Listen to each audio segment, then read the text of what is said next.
It is a few minutes to 9 p.m. right here in Kenya's capital, Nairobi. Good evening and a very warm welcome to the Daily Report right here on TV 47, the home of untold stories. My name is George Maringa.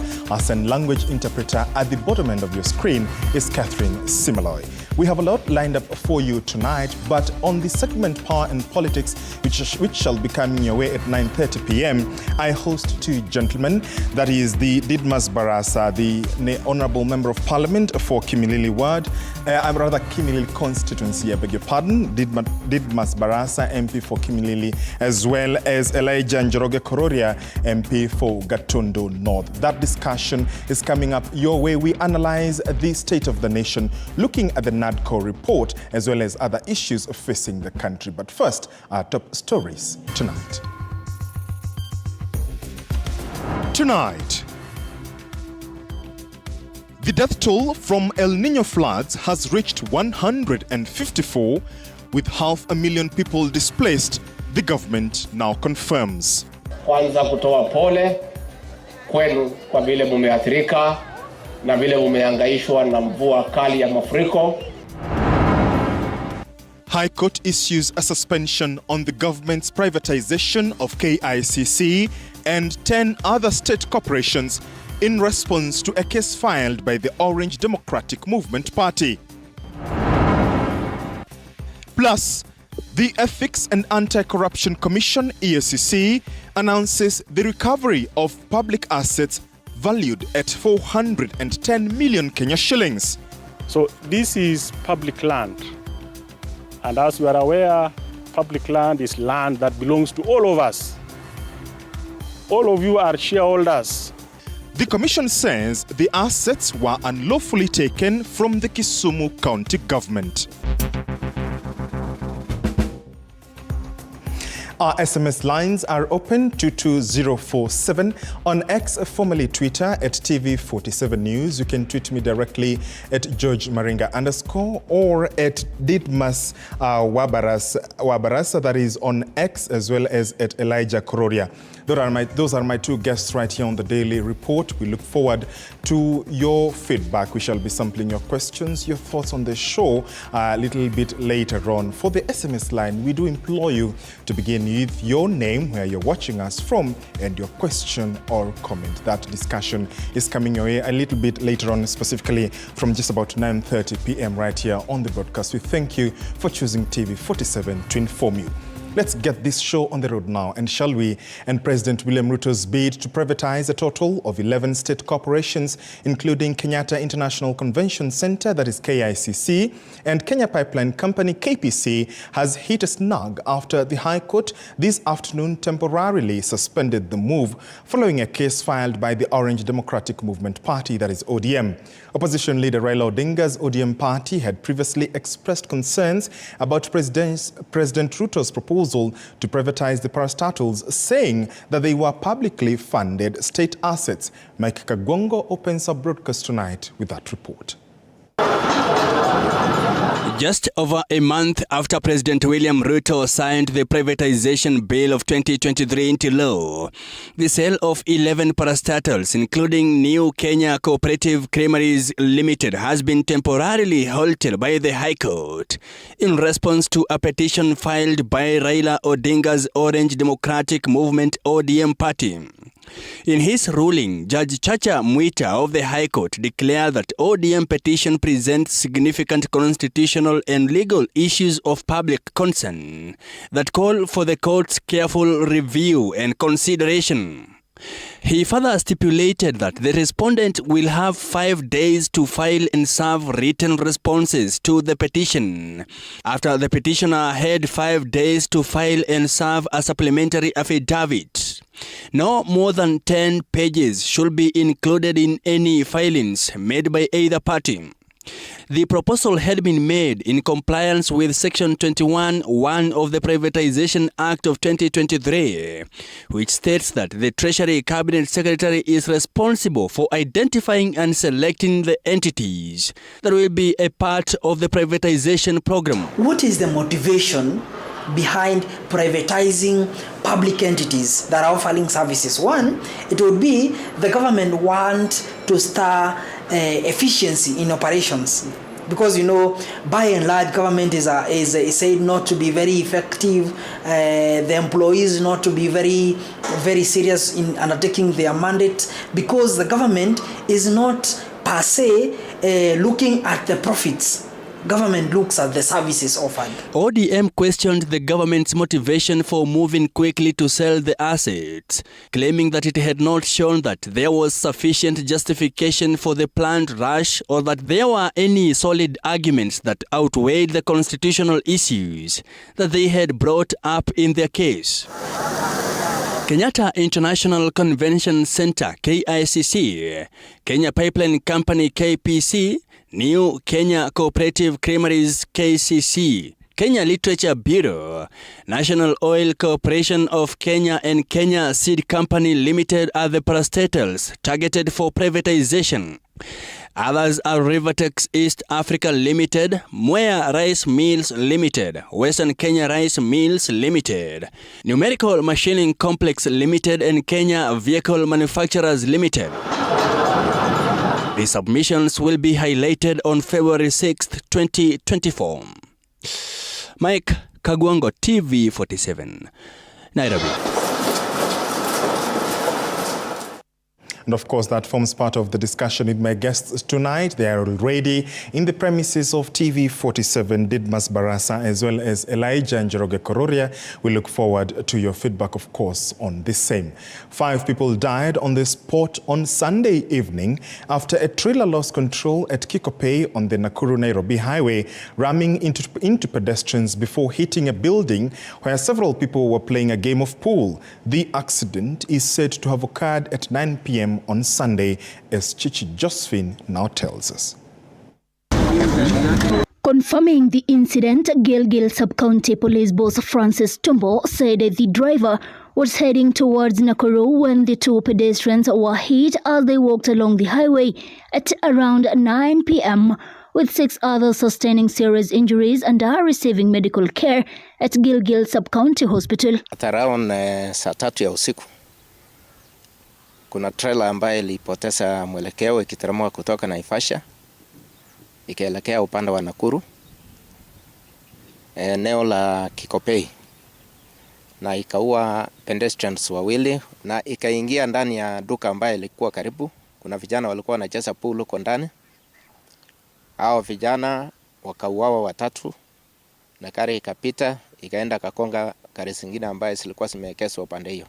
According to the sub-county boss, it is not clear whether the driver fled the scene or was among those who lost their lives in the accident. For now, we don't know if the ones who were the 2 were the pedestrians or the driver and the loader, because so far tujapata driver, na kuna watu ambaye tumewaita wakuja wa identify ile miili ambaye tumepeleka pale mochari. Residents lament of lack of enough road bumps on the highway, noting that it has caused countless accidents on the highway. Shida hii barabara ni kukosa bumps. Gari ikitoka pale juu wakiweka free, akitaka kuicontrol inataka wakati anataka sasa ifike pali anasema ameweka free, hawezi. Lakini kama kungekuwa na bumps hawezi weka free. Na tumeweza kupitia hasara kubwa sana. Na tungeomba serikali iweze kutujulia hali, kututengezea barabara, hata kama ni bumps watuwekee, ili magari ikimaliza ile mlima inapata mahali ya kuteremka, inateremka ikuwa polepole. The police boss appealed to pedestrians to exercise caution while walking along the road, highlighting a similar accident in which a 16-seater matatu rammed a trailer, killing 4 men and a child on the spot. Ile kitu ambayo ningependa kuona drivers ya kuendesha magari ya trailer ni kwamba waache kuachilia gari, kwa sababu naona ikifika kuteremka hapo unakuta trailer imekimbia sana. The bodies of the deceased persons have been moved to Gilgil Sub-County Hospital mortuary. Chichi Josephine, TV 47. Thank you, Chichi, for that. Cases of the mysterious pneumonia outbreak in China is spreading, with new cases now reported in Europe. According to the latest updates, the Netherlands and Denmark are the latest countries to report cases of the mysterious disease, with countries bordering China such as Taiwan, Vietnam and India putting in measures to manage a possible outbreak.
From bamboo plants and aloe vera.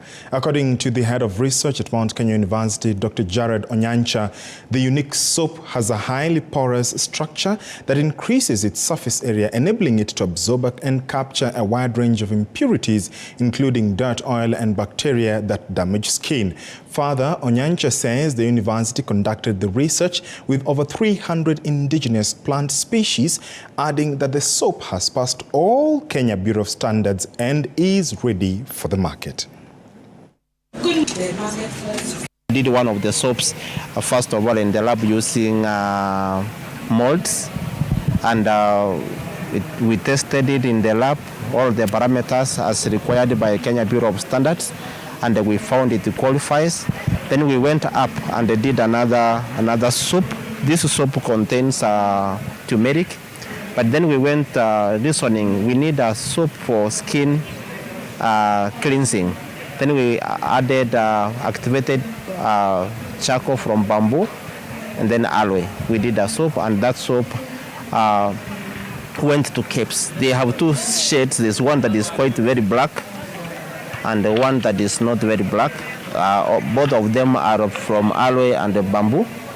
And then we subjected them to submission to Kenya Bureau of Standards. Then we got the capes standards after being tested for 3 months. We got the standards back, and we are now ready for large-scale production for purposes of commercialization. Now, former members of the National Assembly who served in the House between the year 1984 and 2001 have decried the hardships they are going through in retirement.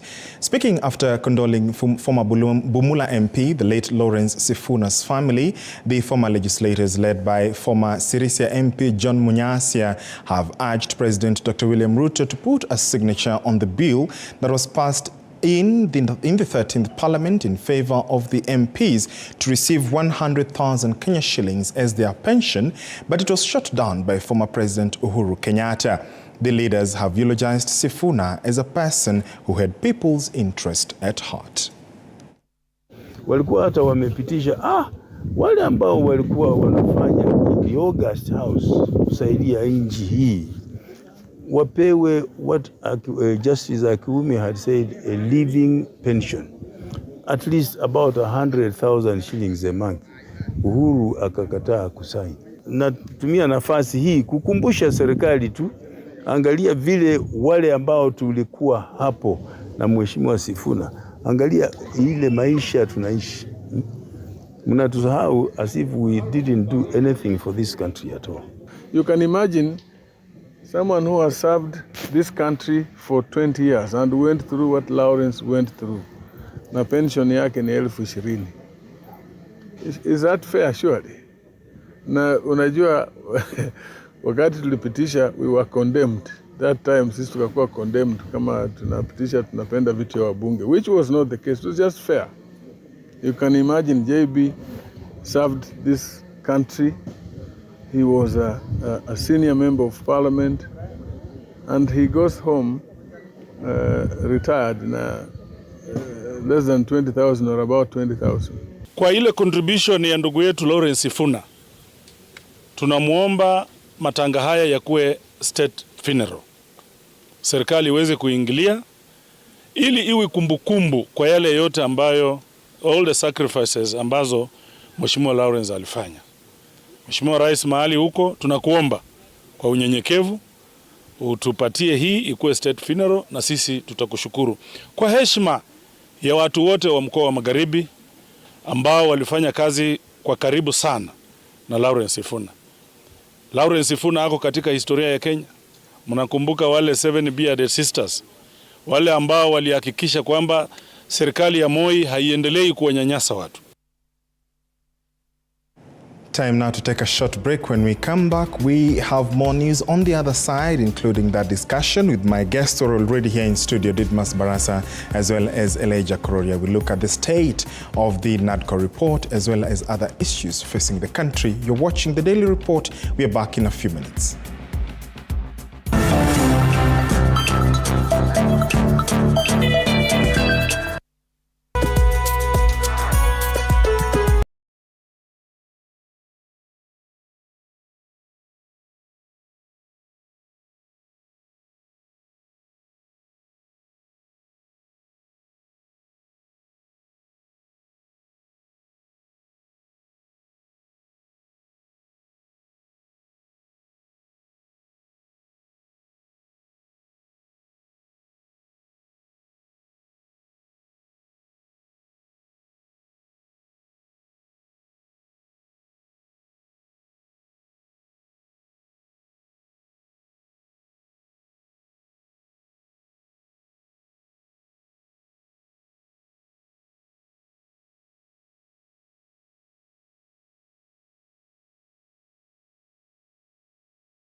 Welcome back. You're watching the Daily Report with me, George Maringa, and Catherine Simaloy on Sign Language Interpretation. The Ethics and Anti-Corruption Commission, EACC, has today recovered property worth 410 million Kenya shillings that had fraudulently been grabbed by a private investor in Kisumu County. The recovery follows a judgment issued by the Kisumu High Court in November. The Ethics and Anti-Corruption Commission continues to make strides again in the fight against the graft. On Monday, Justice Samson Okongo ruled that a 350 million shillings property that had been grabbed was set up on a well leave conserved for the expansion of waterworks in Kisumu County. We have legal documents to support that position, especially the development plan of the 1960s, which designates where we are as a corridor for water intake, a way leave for water pipeline.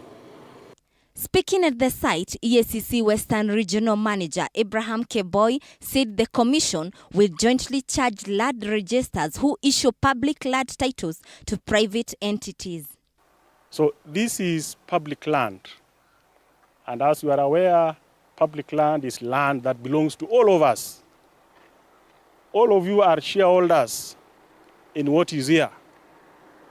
And if anyone was to take over that piece of land, then he should seek permission from all of us. The anti-corruption watchdog has so far filed for recovery cases worth 8 billion shillings at the Kisumu Land and Environmental Court, including the recovery of 2 billion acre-piece demarcated for the construction of the Kibuye market. Doreen Mahita, TV47.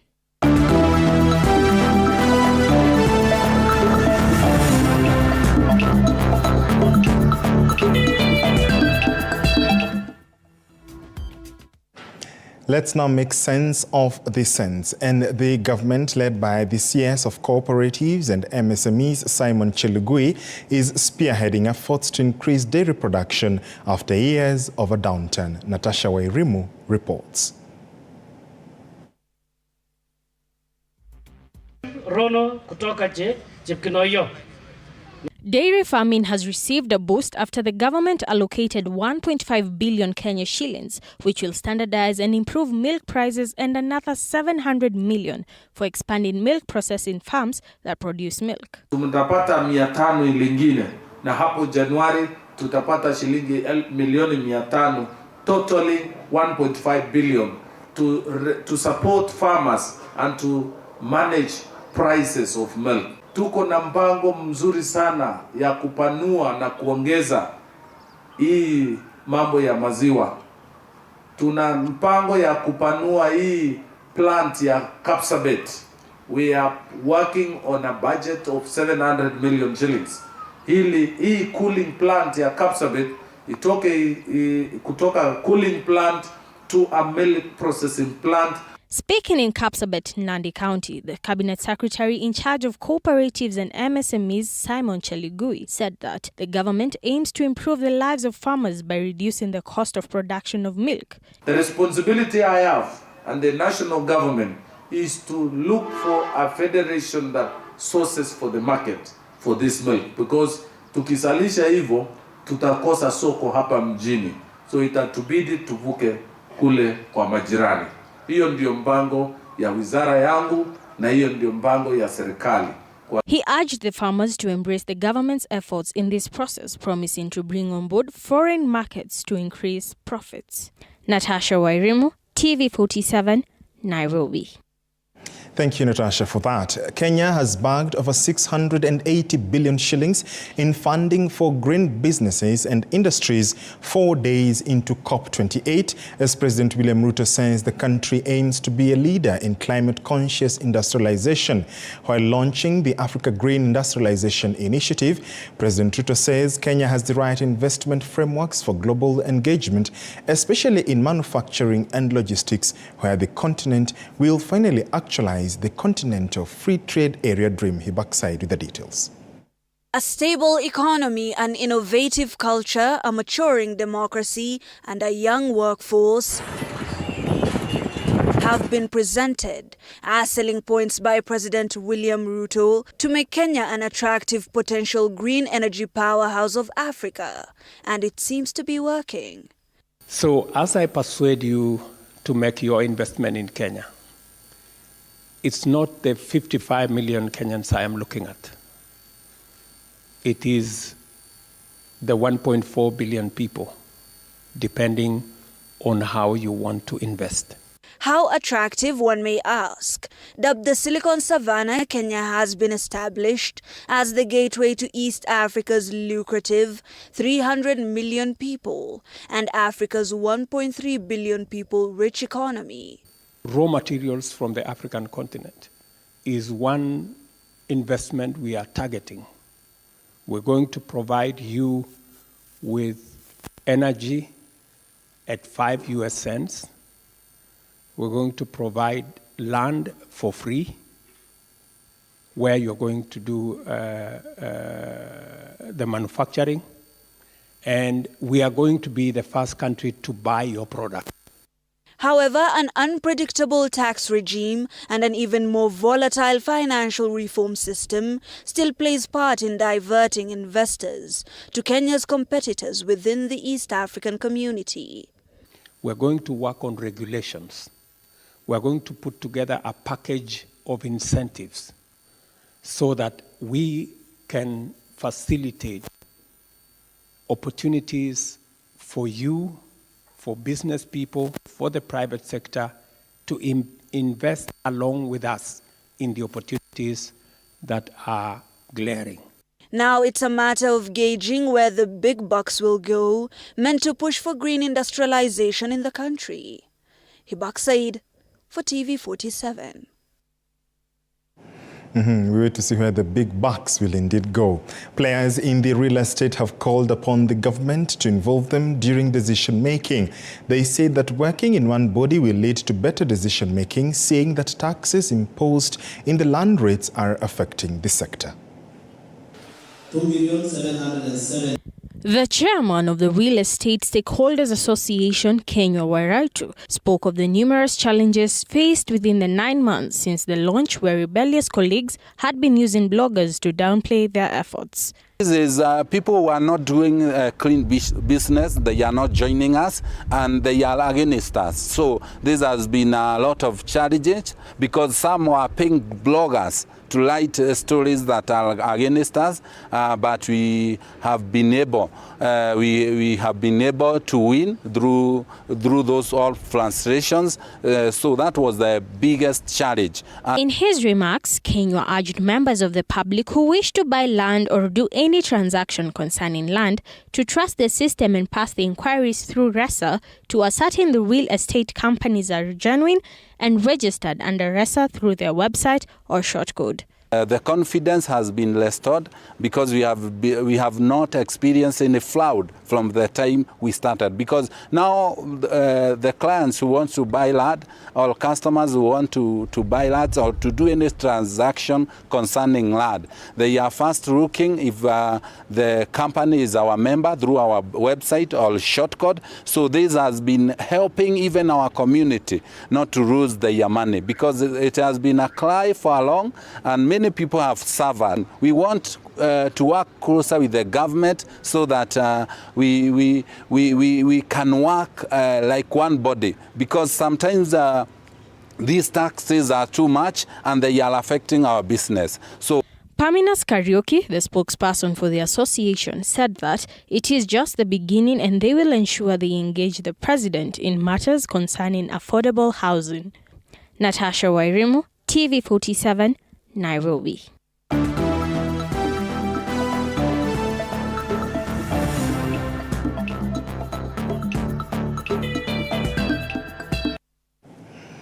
Away from the business news, let's take you to our top story tonight, where an additional 12 people have lost their lives due to El Niño floods since last week, bringing the total death toll to 154.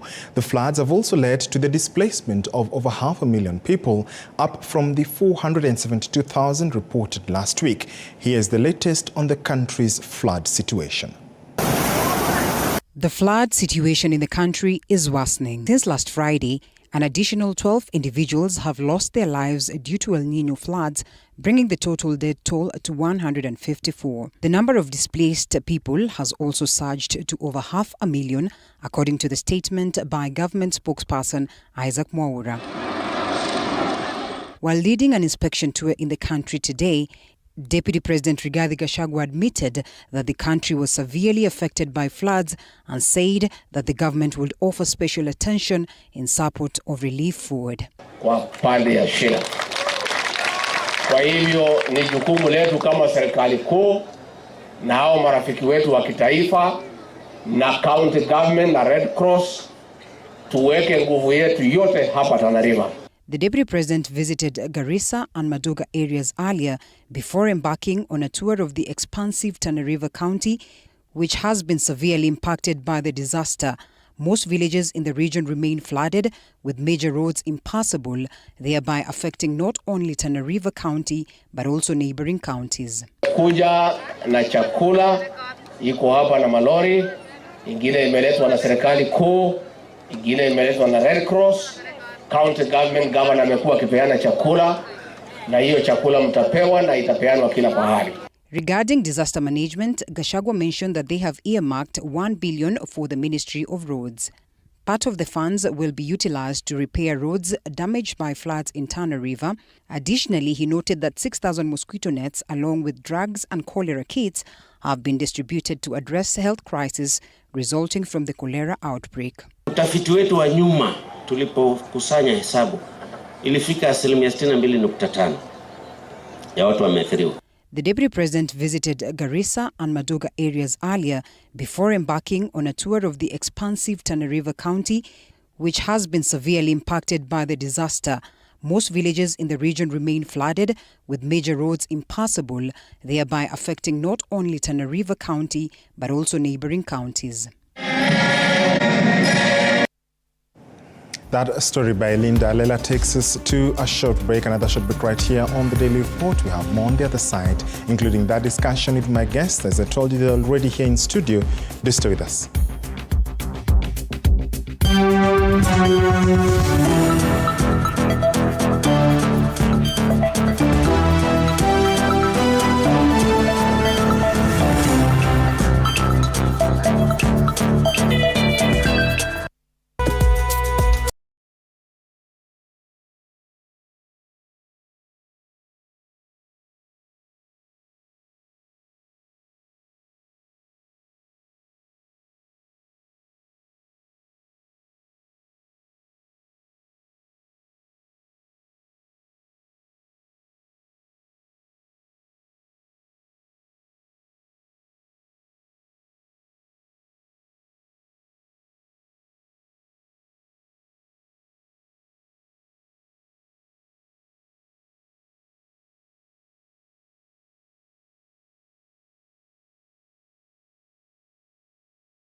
Kaunti ya Machakos. Kutoka kaunti hii ya Trans Nzoia. Kaunti 038.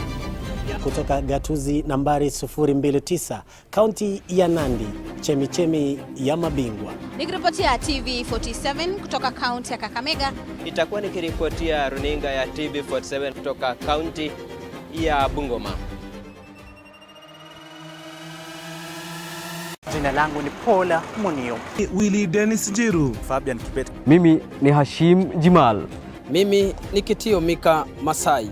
John Javakiania. Jina langu ni Abdulaziz Nameka. Mimi ni Kombo Alfayo. Jina langu ni Nicholas Mbai. Isaac Famba. Mimi ni Wanji Sosti. Jina langu ni Arnold Adidi. Jina langu ni Chris Bet. Jina langu ni Violet Auma.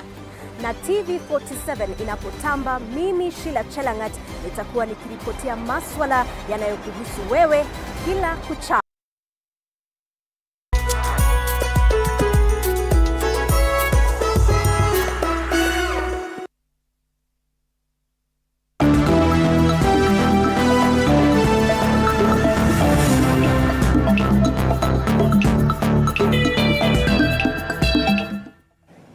Let's get sporty now, and Kenya national under-18 football team Junior Stars have held their last training in preparation for the Sekafa semi-final match against Tanzania, scheduled to be played tomorrow at the Jomo Kenyatta Maendeleo Stadium in Kisumu.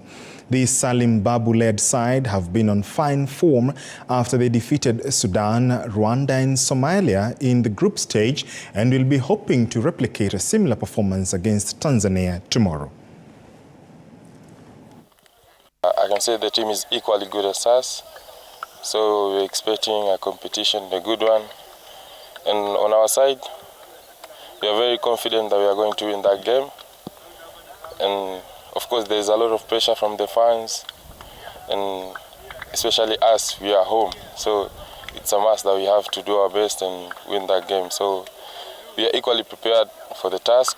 Hiyo pia inatuonesha si kitu, inatufunza kuwa hapo nyuma tunafaa pia kuengangari juu one of the objective ilikuwa ni tuweke clean sheet hadi mwisho wa hii tournament, lakini tumeconcede moja.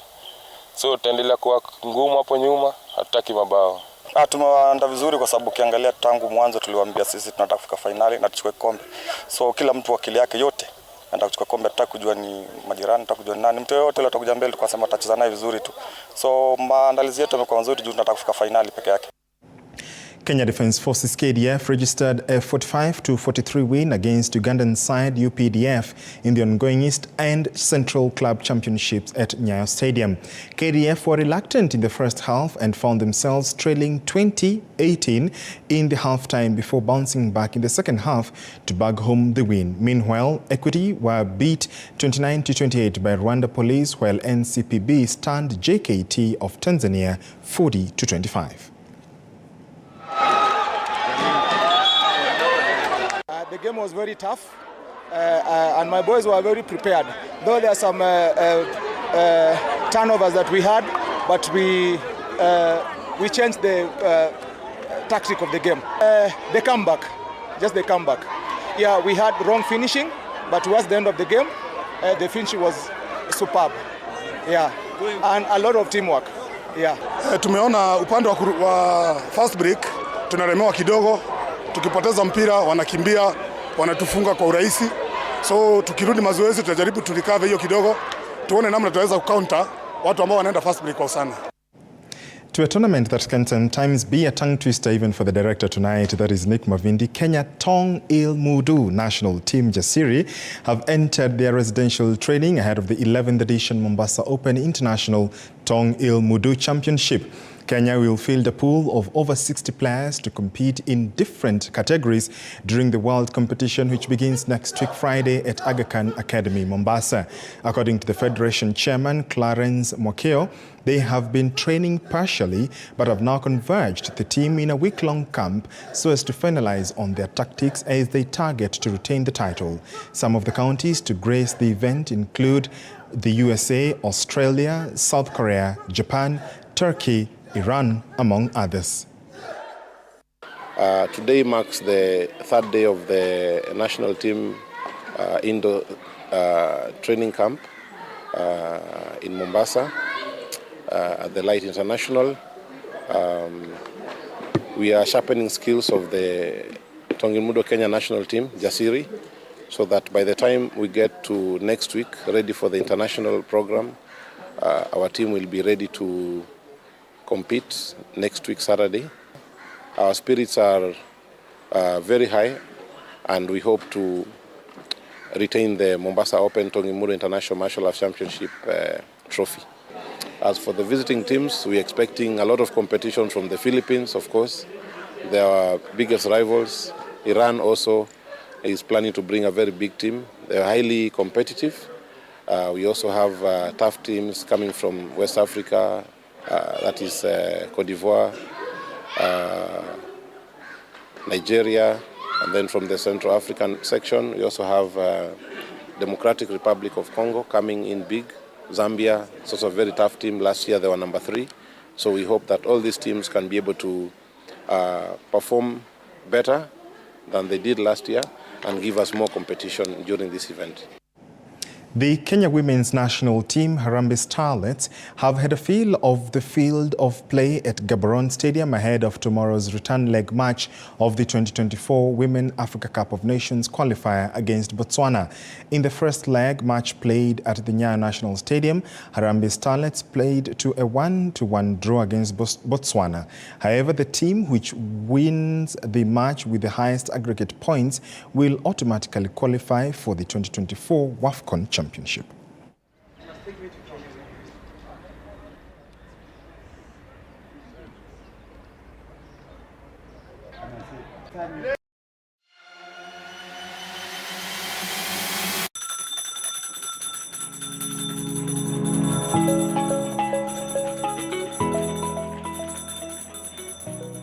Wanasema wasemao kuwa elimu ni bahari haiishi kwa kuchotwa. Wakati mwingi natangamana na wanafunzi madarasani, sio kama mwalimu bali kama nahodha kwenye kipindi cha tasnia ya elimu. Na iwapo utanikosa madarasani, basi utanipata nyanjani nikisaka habari zenye usawa, ufasaha na ukweli.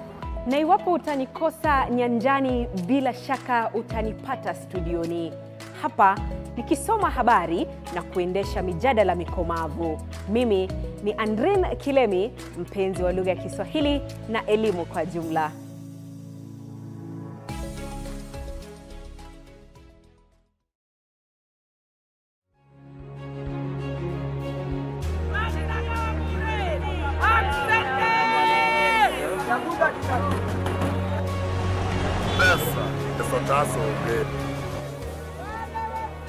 They say money makes the world go round.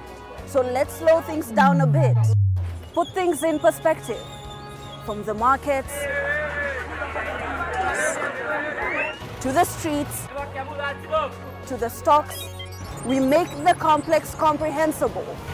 Join me, Hibak Said, on TV47 Business News for market insights like never before.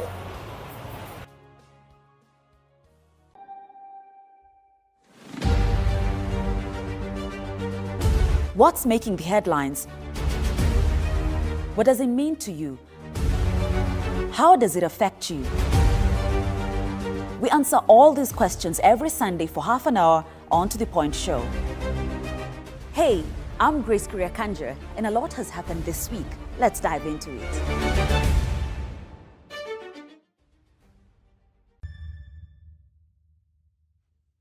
The news that matters the most is the one that hits close to home. When disasters strike, we are there to inform you. When the bullets are flying, we tell you who's shooting and why. Reporting on your victories, your health, your money, your security, your past, present, and future.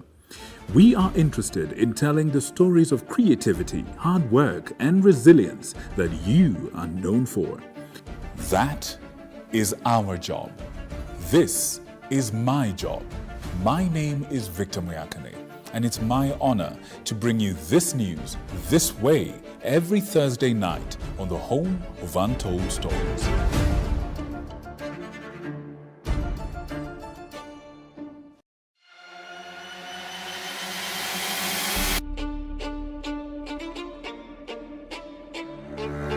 Katika majengo haya, hapa ndipo sheria zinapotungwa na zinapopakuliwa. Nitakuletea viongozi mbalimbali, mirengo mbalimbali, wote kwa pamoja wakipika na kupakua. Tutawapa nafasi kuweza kuangazia changamoto na mafanikio ya ugatuzi katika ukumbi wa siasa kila siku ya Jumanne kuanzia saa 1 kamili na kuendelea.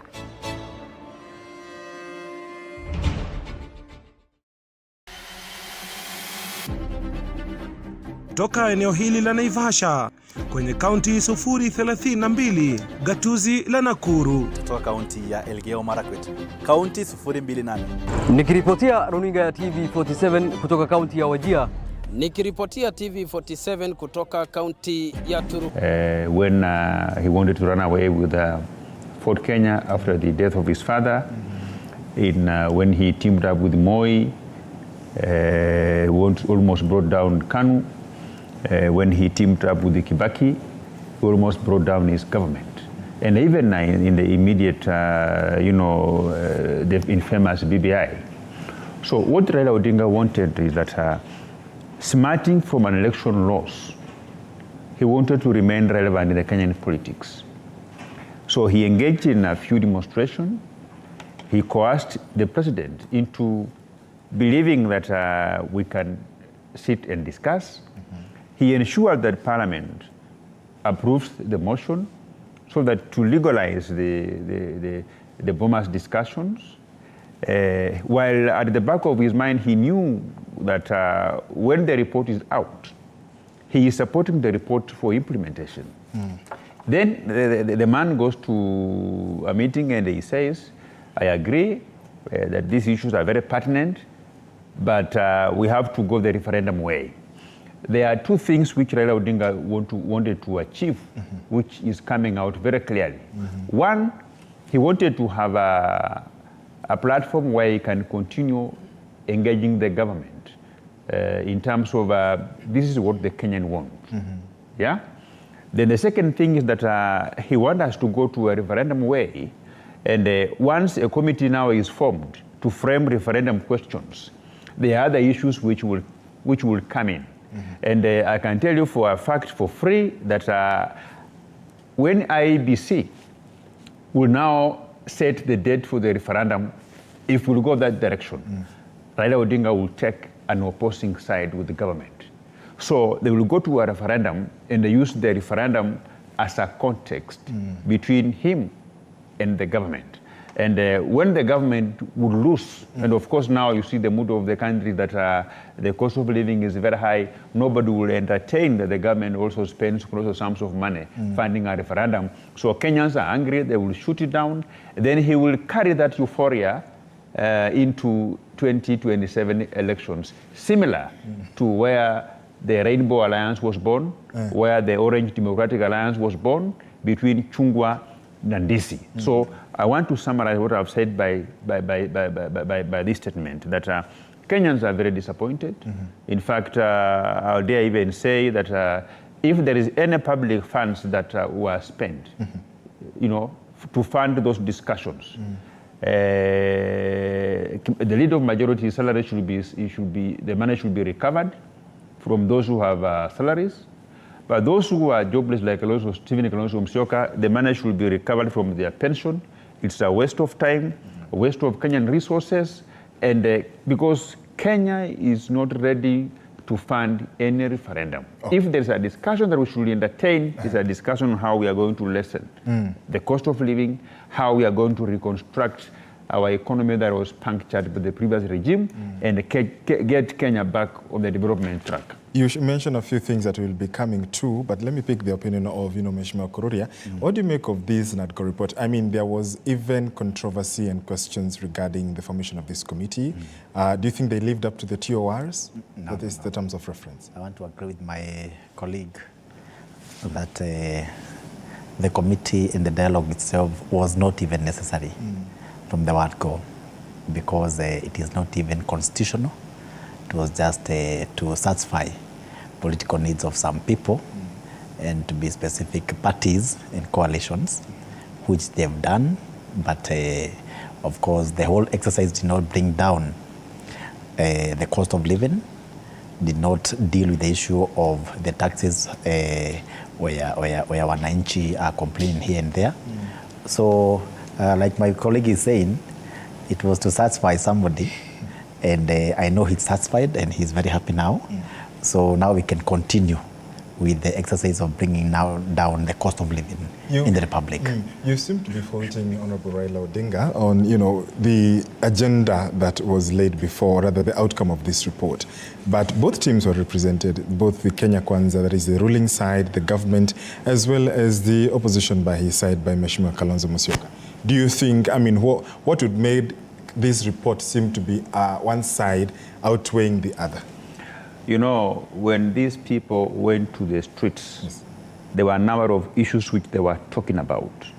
And I supported that request to have this dialogue committee constituted. Of course, Parliament legally, passed a motion to establish, to formally establish this committee. And I thought that this committee will have serious discussions.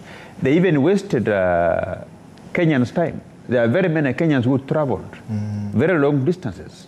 We have people who travel from Mount Elgon to come and say we need a county in Mount Elgon. We have people who travel from as far as Korea, every part of this country, to appear before this committee. And the things that are the outcome of the committee, none of the contents of the outcome came from Kenyans. They just, these are very basic things. These are things which will create positions for a few individuals, and that going forward into the future, we must go to the elections either to win or to lose. The person who loses should not continue disturbing the Kenyan people. He should go and do something meaningful. They should continue putting the government of the day on check. But the Constitution, as we look at it now, there is no opposition leader, and therefore, as it were, the framers of the Constitution were expecting that then the legislature, that is the National Assembly and the Senate, would then be checking government. Do you think that perhaps there is a skewed interpretation of that? No. We have opposition leaders. What we do not have is the official leader of the opposition, but we have opposition leaders. If you look at our standing orders, there are certain committees that are reserved for members of the opposition, like PAC, PIC. Those are positions that are the avenues that are provided to the opposition parties to check the government of the day. And they summon government officials to appear before them, respond to their queries, they make reports to Parliament. As far as I'm concerned, they have been exercising that role that they have been given by our standing orders very well. So then, Mheshimiwa Njoroge, what then needs to happen moving forward? What needs to happen is we need to establish the office of the leader of opposition because, like we are saying, Raila Odinga wanted to be relevant because if he kept quiet at home, politically it would come down. So what we need to establish that office so that now he can be 24 hours checking the government. Do you agree? I have no problem with that. I have always said that if Raila Odinga wants to occupy that position, how to achieve it is very simple. Let one member of, nominated member of parliament from ODM or Azimio coalition resign. Let Raila Odinga take up that position as nominated member of parliament. You can decide to go either to go to the National Assembly or to go to the Senate. And then he will assume the role of the leader of minority. The leader of minority is currently that person is the leader, is the one providing the leadership for the opposition parties. There are two people in the National Assembly. We have the leader of majority, who actually is like the head of government business in the National Assembly, because he championed the interests of the government of the day. And then we have got the leader of minority, and both of them, they have been given priority by our standing orders. If you have any matter that the parliament is discussing, the leader of majority and the leader of minority, they are given preference and more time to talk, either in support or in the opposition of the whatever that National Assembly is discussing. So the avenue is already provided. What I want to tell you, everybody in this country, especially those of us who are in leadership, we should ask ourselves one question, that where will this country be if each and everybody does things the way I am doing? The country is faced by serious challenges. If we have time to discuss anything in this country, that time should be reserved to discuss about what are the problems that Kenyans are going through, the challenges, the hard economic times. What are we going to do to ensure that we don't overburden our Kenyan people and that we make life better? What is it that we can do to make the environment of doing business, to make the environment of doing business investor friendly, both local investors and international investors, so that investors don't close shop to go and open in other countries. These are things which we should be discussing now, not wasting time to discuss about whether we should do a referendum to embed the position of the leader of opposition in the National Assembly. That is not something that we may want to do. We should focus on issues that will add value to Kenyans. Did you oppose the establishment of the National Dialogue Committee? I did not oppose because at that time, the TOR were not set. And I thought that after that committee is constituted, they will begin to discuss serious issues. But it has just become a scenario of your friend calls you to say, I have important matters to discuss with you. You grant him the appointment, then he comes with a bottle of whiskey. Say, I just wanted us to just have a bottle of whiskey and enjoy life. Did you oppose or, support the establishment of the NDC? I supported, but I thought we were going to get some results, which we never got. And every exercise is judged by the outcome. And now that we don't have the outcome, we never enjoyed and we never got what we wanted as Kenyans. And then on behalf of the independent MPs, because we are not aligned to any coalition, both that participated, we fought the whole exercise because the independent MPs were not involved. It was a contest of parties and coalitions. And so they had their own discussions. We were not involved, so we are not even supporting. Yes. At the end of and in fact, for your information, the proposal, the recommendations that we embed national government CDF and the Senate Oversight Fund in our constitution was already on the floor of the National Assembly. Yes. It was co-sponsored by Honorable Robert Mbui. So we were already advanced with that. The issue of exploring ways to embed the office of the leader of opposition in our constitution was also contained in the memo that the president wrote to the Speaker of the National Assembly, that we may relook into how we are going to achieve this. So the committee wasted Kenyan taxpayers' money. Even if they were funded from their own pockets, the office of the leader of majority is funded from taxpayers, including his salary. So they cannot again sit to reinvent the wheel. Would you come up then with some legislation? And I'll also ask you, Mheshimiwa Korori, would you then come up with a legislation to perhaps, you've said, to refund the monies that were spent by this network? Yeah, that we don't have to come up with a legislation. All we need to do is that the oversight committees, PAC and PIC, they just need to retreat and do a report, which when that report is brought to the House, I will be able to marshal the numbers to support it, and then the Treasury or relevant government agency will do the needful by deducting that money from the pay slips of the members of parliament who are members of that committee. And for Stephen Kalonzo Musyoka, and Eugene Wamalwa, if at all they have some pension, then that money should be recovered from the pension. Do you seem to agree? I see you laughing. Of course, I don't agree with that, because when someone is jobless, like you've seen former members of parliament asking for more allowances and pension, maybe we can forgive them because you know, they spent out of money and lost the seat what they wanted, so they never got anything. But among the things that were discussed by this committee were elections and the processes. Okay. There was no need to discuss about 2022 elections because I normally tell people, if there were election malpractices in the Republic of Kenya, how comes Elijah Njoroge, the MP for Gatundu, won against Jubilee in Gatundu and won against UDA, and I'm the only independent MP in Central Kenya? Maybe Uhuru Kenyatta would have influenced the outcome of the election in Gatundu, but he never did. William Ruto did not do it also.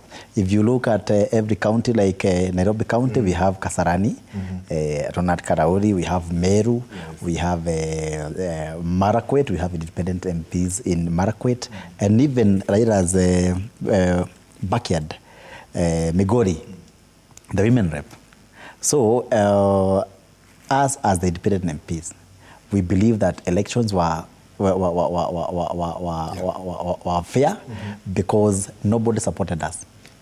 Nobody stole from us and nobody supported us. Mheshimiwa Barasa says that money should be refunded, and Mheshimiwa Koruria says they should be forgiven. What are your thoughts? We are different, Mheshimiwa. We have more than 400 members of parliament, both in the National Assembly and in the Senate, that were voted by Kenyans. We only have one debating chamber. We only have one debating chamber. That is the chambers of the of Parliament, National Assembly, and the Senate, and the county assemblies across this country. That is an area where laws are canvassed. The creation of this National Dialogue Committee to sit in Bomas is not a debating chamber. It's not a place where laws are hatched, where laws are crafted. So those discussions, and you know, members of parliament are paid from the taxpayer.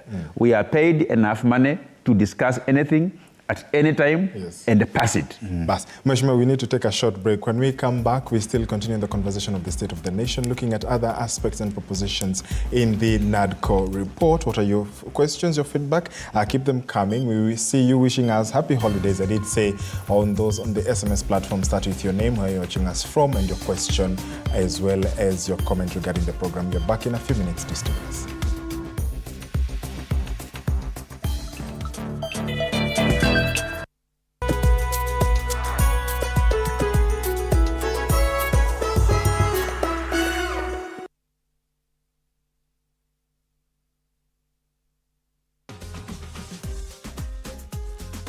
Ni aje watu wangu, karibuni kwenye studio zetu za Mebet, na leo tuna furaha kuwaeleza kwamba tuna mshindi wa bonus ya MB8 ambaye alipata mechi 7 kwa 8. Wacha tuweze kuzungumza naye. Naitwa Peterson Macharia, nimetoka Naivasha, kijiji naitwa Kamere, na kule ndio mimi naishi.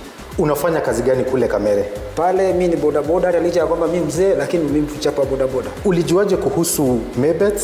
Kijana wangu aliweza kunielezea, lakini sasa sikuweza kumpuuza. Sasa nataka nikukabidhi ile check yako ya bonus yako ya Kenya shillings 50,000 ili uweze kujihisi kama mshindi. Atashukuru kabisa mimi. Sasa hii ndio check yako ya 50,000 bonus ya MB8 ya zile mechi 7 kwa 8.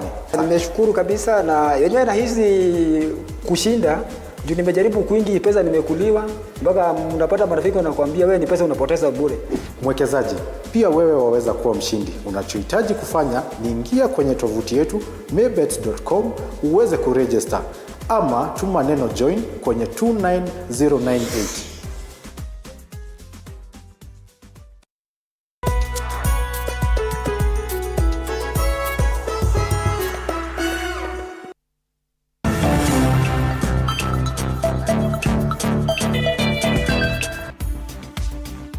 It is exactly 10:03 p.m. right here in Nairobi. You're watching the Daily Report, still on the segment Power and Politics. My guests are still here in studio. That is Honorable Didmas Barasa, MP for Kimilili, as well as Honorable Elijah Njoroge Kororia, Member of Parliament for Gatundu North. Thank you, gentlemen, for still staying with us. So in this whole process that seems, in what I'm getting from you, is that it was a waste of time. Moving forward, because we are in 2023, now heading to 2024, Do we expect, with the opposition saying they will go back to the streets if the demands are not met, where does this leave Kenyans? I think what we need to do as a country is to send a very stern warning to anybody in this country, is to actually act in a manner that will deter anybody else who will try to usurp the powers of a legally established entity. For example, we will want matters that have got to do with electricity, with power, to be handled by the relevant agency that was created in the Constitution to handle those kind of things. So forming a committee somewhere to usurp the powers of Parliament, I think we must act in a manner that I will send a very stern warning that Kenyans were not fools when they created entities in our Constitution with a specific mandate. Because what is happening now is like you say, I don't trust Parliament. It's like you say, I don't trust DCI. It's like you say, I don't trust EACC. And then you are usurping the powers of EACC by creating the so-called, these things that are usually referred to as multi-agency. The Kenyans were not fools when they said that you cannot be the one prosecuting and then you can't be the one investigating and prosecuting. So they established two offices, one of the DCI, another one for DPP. But if you bring these two people to sit together in the name of a multi-agency, then you are defeating the purpose of separation of power. You are derailing. You are derailing the gains of our new constitution, right? Yeah. So that's why we are saying that these issues of creating committees outside the bodies that are mandated to execute that mandate is a waste of time and it's a waste of public resources. Okay. You know? Mheshimiwa Kuroria, in the nick of time. And just to finish, let me tell you. Yes. You don't prevent anybody from carrying out demonstrations. But demonstrations should be carried out within the ambit of the law. And if there is anybody who will break the law that guides demonstration in this country, where you go to demonstrate near a hospital facility, where you go to demonstrate within the school compound, where you destroy properties, the same way police officers deals with rock borders, the same way police officers deal with chicken thieves, the same way police and the chiefs crack down those who drink and sell illicit brew. That is the same way that those who break the law, including destruction of public property and private businesses, should be dealt with. And there is nobody who is above the law. Whether you are the former prime minister or the former minister in the previous governments, the law must be applied the same as to whether that person breaking the law is a lord who lives in the castle or is a pauper who lives beneath the bridge. Mheshimiwa Kuroria, are the calls for going back to the streets by Azimio justified? They are justified because, of course, picketing is allowed in our laws, but what Azimio have been doing is not demonstrations. What they've been doing is activities that are illegal and criminal-based. They cannot be called demonstrations. Whatever they go to demonstrate and to express on the roads is not what they put on the paper. If they're talking about election malpractices, they don't have to go burning things and beating people up and even stealing from innocent Kenyans. That is not a demonstration. We should be taught, we should do a civic education on what is demonstration. Because I think what we've been doing as demonstrations is not supposed to be done. We need to be a bit civil, we need to be disciplined, and imagine that if you're demonstrating now, there are Kenyans who are not demonstrating. You're not demonstrating and representing the whole country. There are people who are not interested in what you're doing. We have two coalitions. And of course, Azimio, when they are marshalling their people to go to the roads to demonstrate, they do not instruct them on what to do. They just ask them to go to the roads, they destroy everything, and they do not attain anything. And the outcome is losses in the Republic. Yes. So when you look at even how the government, the Kenya Kwanza government, and we'll come to Mheshimiwa, the Kenya Kwanza government has asked for more time to be able to implement its strategies. But in the same time, Kenyans are complaining about the high cost of living. Yes. What then should the government do? The government should embark on dealing with the issues that are affecting common mwananchi, not the issues that are brought by political leaders, like the Azimio leaders. They should concentrate with the cries of the common mwananchi, mostly the cost of living, the fuel prices, and even things like our decline in shilling, because Kenyans are not happy. Those should be the priorities in the Republic of Kenya, and not dealing with the opposition. As far as we know that opposition have the right to do what they're doing, they do not have the excess rights to misuse it. Yes. Mheshimiwa Didmas, looking at the whole situation of the high cost of living, the president has asked, even the deputy president, the prime cabinet secretary, that Kenyans give the Kenya Kwanza government more time. But the cost of living keeps going higher. Is the president listening, and have the hustlers been forgotten? Before I come to that, what ASMIO leaders have been calling demonstrations actually is economic sabotage, urban banditry, and sacrificing our economic gains for political reasons, and they should be dealt with in accordance with the law. When it comes to the cost of living, I want to agree that the cost of living should be looked into. And what the government of Kenya is going to do, I say is going to do because I am at the center of the government. I make my recommendations. We have a president who listens to everybody, including us, his troops. And very soon you will see relevant government agency, Treasury, that are usually in charge of economic planning.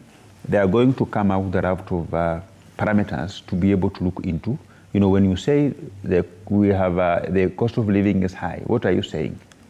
Is it because the cost of unga is dropping at a low rate? Is it because the cost of fuel is dropping at a low rate? Or what is it that can make someone say that the cost of living is very high? So they are going now to come up with the itemized parameters that Kenyans can look into to show, so that Kenyans can use those parameters to actually audit the government interventions.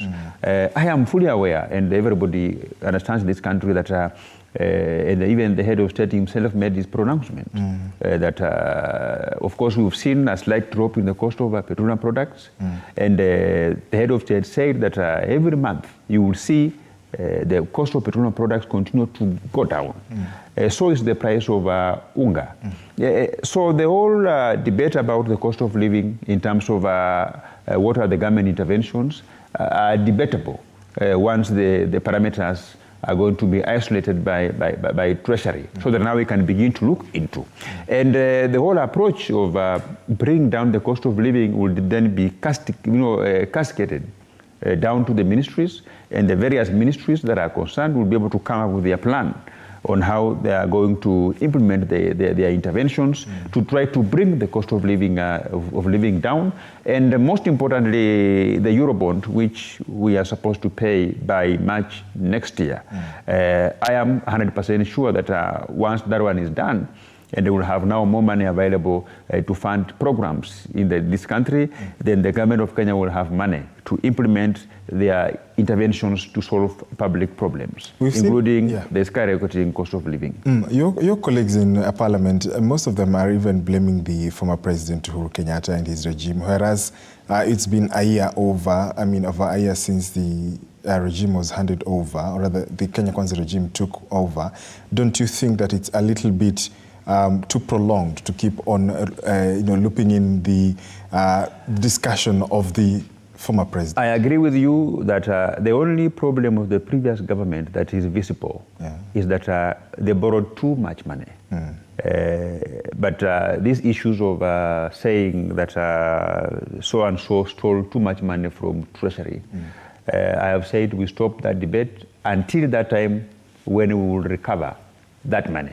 Because the government has got all the machinery, ways and means to follow up on those characters and bring back whatever they stole.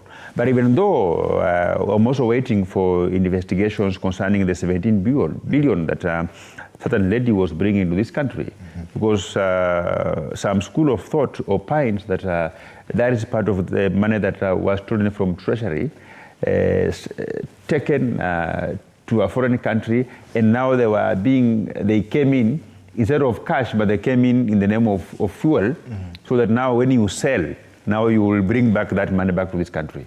So we are waiting for investigators to expeditiously unravel that 17 billion. But I will ask our agencies and our government, if there is anybody who stole too much money from Treasury, that money must be followed and must be brought back into this country, regardless of whether the beneficiary is a former president or his ally, you know. And we have reached a place where we should not continue crying. You know, just like from my community, there's a proverb that says, when you lose your child, and the mother of that child is still young, yourself, you are still energetic, you don't continue crying from the graveyard. You cry 1 week, then the other week or the other month, you go back to the basics and you pray God to give you another baby. Then life has to continue.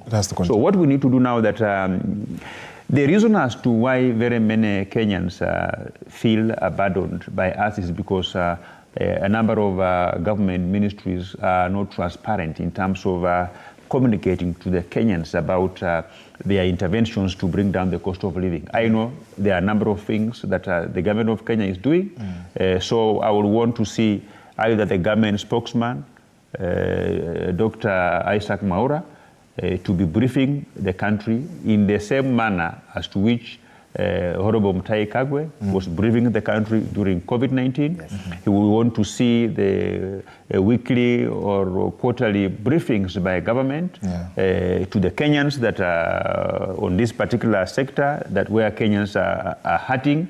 These are our interventions that we have implemented this week.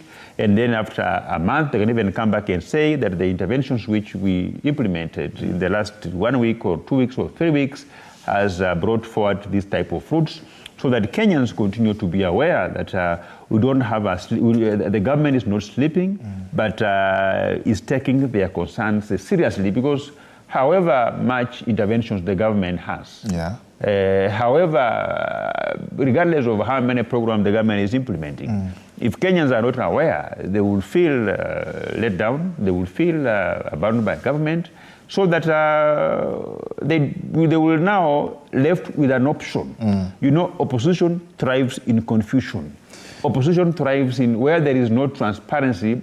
Oppositions harvest, they reap heavily.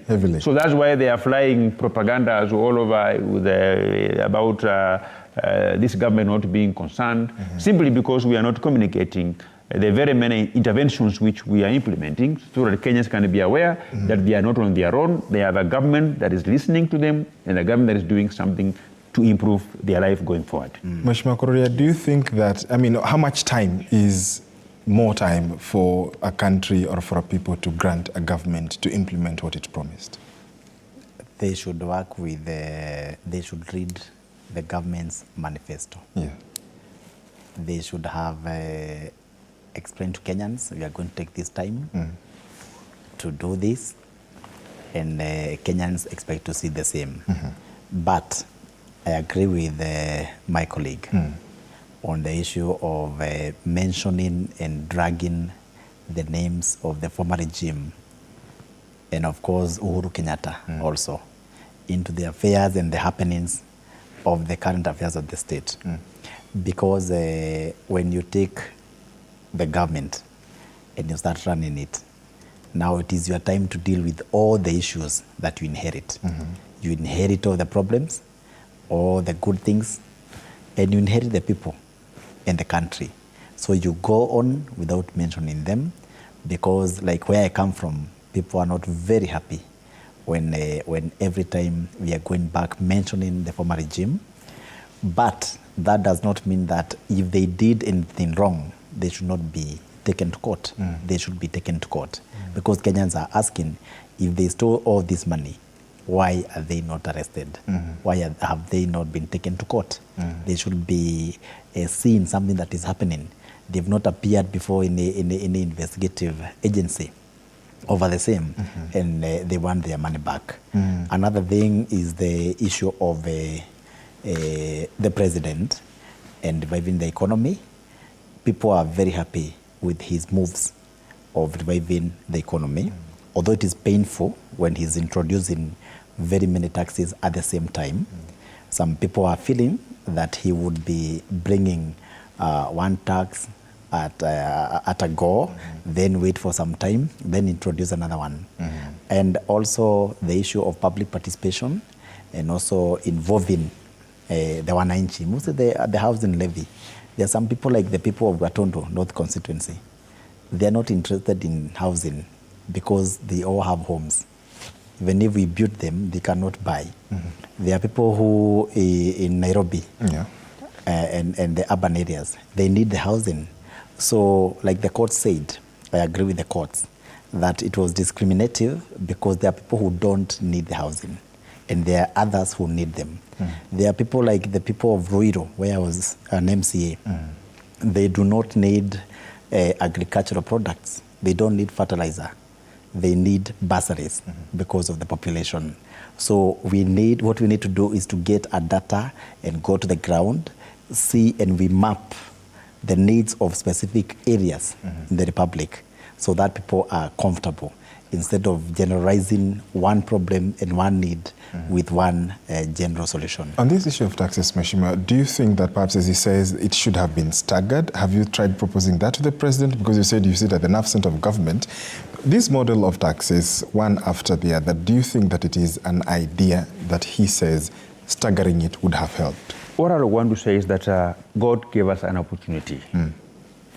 There are very many economic intricacies that we are experiencing as a people. It's not a weakness, it's a strength. God gave Kenya Kwanza government an opportunity to shine. You shine as government when you inherit a country with a dilapidated economy so that you can reconstruct your economy, bring back the economic viability back on track, and you make history. So it's an opportunity that God gave it to us to be able to exploit and use it and do things different and get back our country on track. The only thing that we need to do is that during our campaigns, we traversed every part of this country. We sold a manifesto. We signed more than 47 economic charters.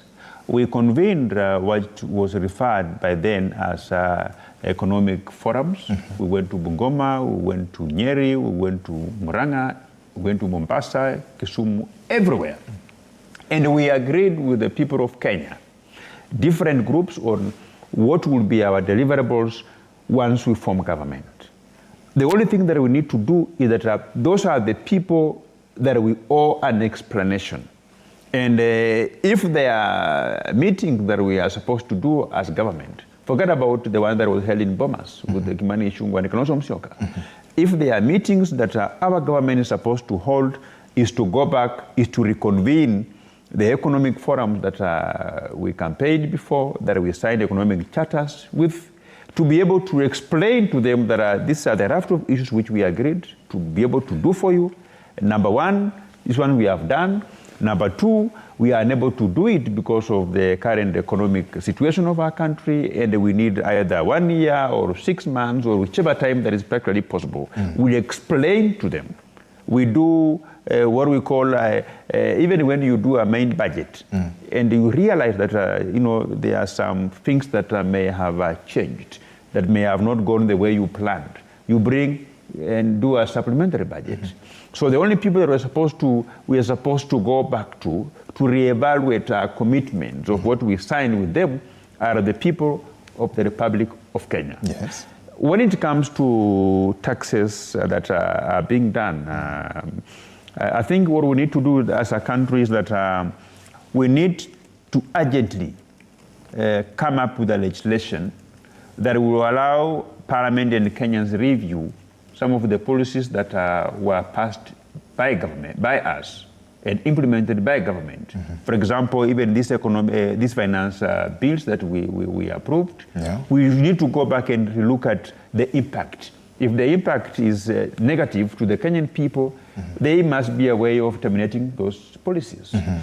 The procedures of making policies doesn't end to policy implementation, but it ends with the policy termination, because you have to do a policy review.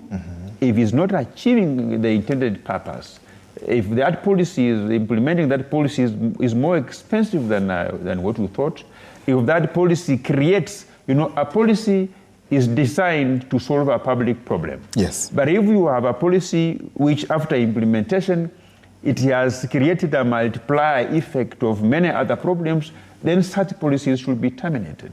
So you must have, because at the point of approving some of these policies, the discussions that support that policies are usually very good. But then we have to go back and reevaluate those policies after implementations. If they are making Kenyans suffer more, then it must have a way of terminating such policies. Is the president listening to such ideas that you have? Absolutely, and much of the problems which we are also passing through is also occasioned by some technocrats who have been given responsibilities to assist our president deliver his promises that he made to the Kenyan people are actually inefficient, that are completely incompetent, and I think our head of state is live to this matter. That's why he convened a meeting for performance contracting, where he agreed. He knows where this country should be, and the people to design the architecture and the roadmap to taking the country to where the head of state wants to be are the technocrats who went to universities, who went to school to learn on how to do, how to offer the services that they were given by the president to provide. And the reason why the head of state engaged in performance contracting signing with them is basically giving them putting them on a performance improvement plan, where you agree, you sit down and agree that these are the things that I want you to deliver within this particular time. And I am 100% sure that during the quarter reviews, some of them will go home. Talks on, about on the issue of the technocrats, yes, I am of the opinion that the head of state should have also included border people, Mama Boga, as his advisors, because the hustlers are not happy with the way things have been run. And the reason is because what they think, they did not have their representatives in the state and in State House, actually. Is that something that concerns Kenya Kwanza, before you go back to continue? I think basically what I think is important is that the president should not disband the economic forums that are guided on how the Kenya Kwanza would design her manifesto. Okay. Because during those economic forums, all sectors were represented. The borders were represented. And those regional economic forums that were created during our campaigns, they should always be available to be able to give an input at that point that will inform what the government is bringing in the National Assembly in the name of budget policy estimates. Hold on to that thought, yes. Exactly. What I mean is that the same way they were engaging them during campaigns, they should engage them even now. Okay. And on the same, when it comes to Kenyans, yes, all Kenyans are not complaining. We have some Kenyans who are not even recognizing when you increase the taxes. Okay. For example, every Kenyan who is in the urban centers and they drink, they take alcohol, I can tell you that I've done a very good research for the president to know that the cheapest bottle of 1 liter in Nairobi is retailing at almost 2,000, 3,000 shillings per liter. But the person who is paying for 2,000, 3,000 shillings per liter of alcohol is complaining of paying 250 shillings for his own petrol of the vehicle. So whereas people are complaining, it is not everybody who is complaining, because if you come to Thika Road, for us who stay along Thika Road, yes, by 6 a.m. in the morning, we have hefty traffic jams, even after the increase of fuel prices. So we are not opposing increase of taxes, but we should map where to increase and where to reduce. I think what we need to do as a government, and I will be on the forefront, trying to do a proper research and send a policy paper to the policymakers in this country, is that payment of taxes should be determined by the income that one has. I would want to see a situation where even hospitals that are offering non-profit services to the Kenyans should be billed, when they are paying the electricity, they should be billed on a lower tariff. Okay. Same to schools, and same to some manufacturing institutions, so that the incentive that they are given in lowering and putting them on a special tariff that is a bit cheaper should also translate into lowering the cost of the product that they are injecting into the Kenyan market. So, Mheshimiwa, on a scale of 1 to 10, because you need to wind up, on a scale of 1 to 10, has Kenya Kwanza delivered to its mandate? Yeah, I would say we are at about 6%. 6%. Yeah, because we are faced with a number of challenges.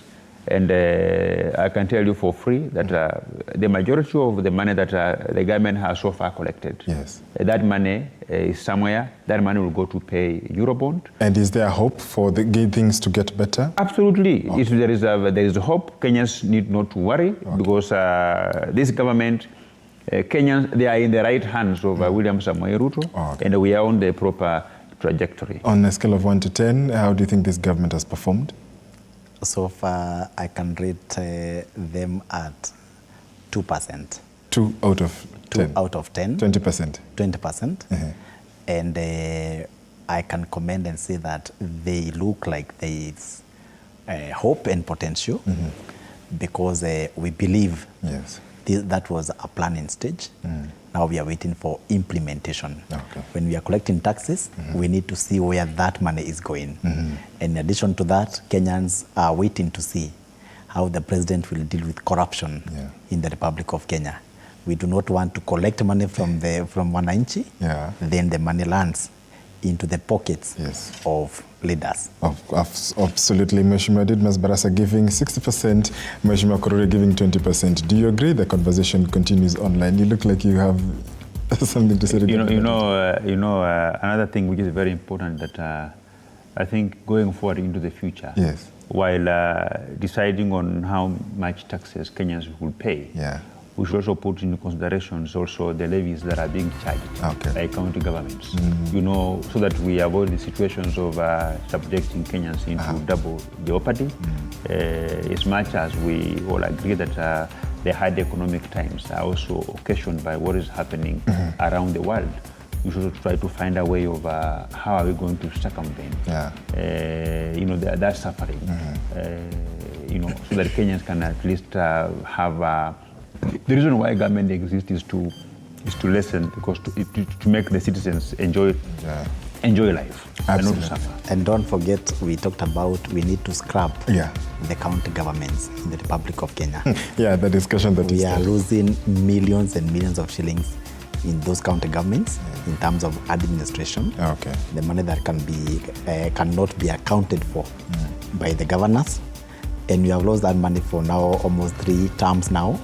So that should now be a conversation where we are not going to dismiss devolution, but we need to devolve the funds more. But we do away with county governments.